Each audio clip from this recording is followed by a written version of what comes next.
मैं 25 साल की हूँ। शादी के 2 साल बाद ही पति की मौत हो गई। शादी से पहले मैं एक लड़के से प्यार करती थी। वह मुझसे शादी करना चाहता है। मैं क्या करूँ? ये सवाल पूछा गया है उड़ीसा से।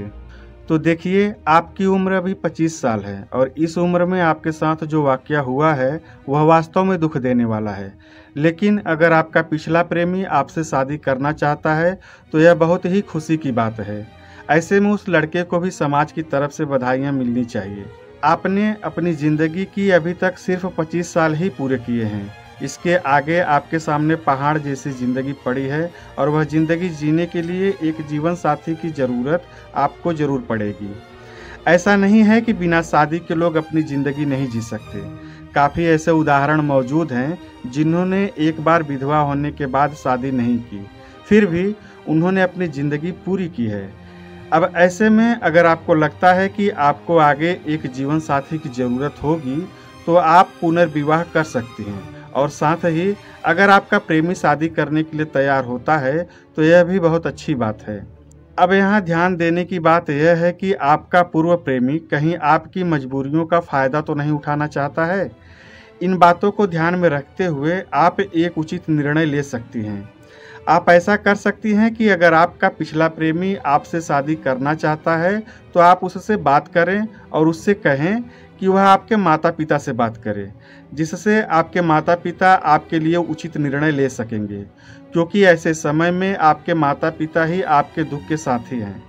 तब आप बात को आगे बढ़ाएं। फिर अगर सब कुछ सही है तो आप शादी भी कर सकती हैं। विधवा पुनर्विवाह के लिए अब हमें भारत के संविधान में कुछ अधिकार भी दिए गए हैं, उसके बारे में भी थोड़ा जान लेते हैं। विधवा पुनर्विवाह एक महत्वपूर्ण और संवैधानिक अधिकार है, जिसके तहत विधवाओं को दोबारा शादी करने का अधिकार होता है। यह अधिकार उन्हें उनके पति की मृत्यु के बाद भी एक नए जीवन संगी के साथ जीने की स्वतंत्रता देता है। विधवा महिलाओं के लिए शादी करने से पहले यह जानकारी ध्यान में जरूर रखनी चाहिए। पहला है कानूनी अधिकार। आपके पास अपने मृत पति की संपत्ति पर कुछ कानूनी अधिकार हो सकते हैं। भारत में विधवाओं के अधिकारों की सुरक्षा के लिए कुछ अधिनियम लाए गए हैं, जैसे कि हिंदू उत्तराधिकारी अधिनियम 1956 और हिंदू विधवा पुनर्विवाह अधिनियम 1856। दूसरा है सामाजिक समर्थन। आपके परिवार और समाज का समर्थन महत्वपूर्ण है। विधवा महिलाओं को समाज में समानता और समर्थन जरूर मिलना चाहिए। तीसरा है आपके जीवन संगी का चयन। आपके जीवन संगी का चयन ध्यानपूर्वक करें, उनके साथ संवाद करें, उनके विचारों और मूल्यों को समझें और उनके साथ खुशियों और दुखों को साझा करने की क्षमता होनी चाहिए। चौथा है आपकी खुद की खुशी। आपकी खुद की खुशी और सुरक्षा को प्राथमिकता दें, क्योंकि आपके जीवन संगी के साथ खुशहाली के लिए आपके विचारों और भावनाओं का भी महत्व होना चाहिए। इन सब सावधानियों को ध्यान में रखते हुए आप पुनर्विवाह कर सकती हैं और अपनी ज़िंदगी के बचे हुए दिनों को खुशहाली के साथ व्यतीत कर सकती हैं।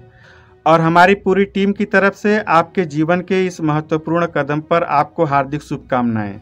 आशा करता हूं कि आपको आपके सवाल का जवाब मिल गया होगा।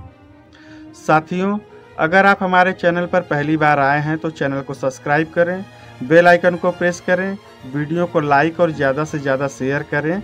आपके सवाल हमारे लिए महत्वपूर्ण है। आप सवाल कमेंट बॉक्स में कर सकते हैं। आपके पहचान को गुप्त रखा जाएगा। धन्यवाद। जय हिंद।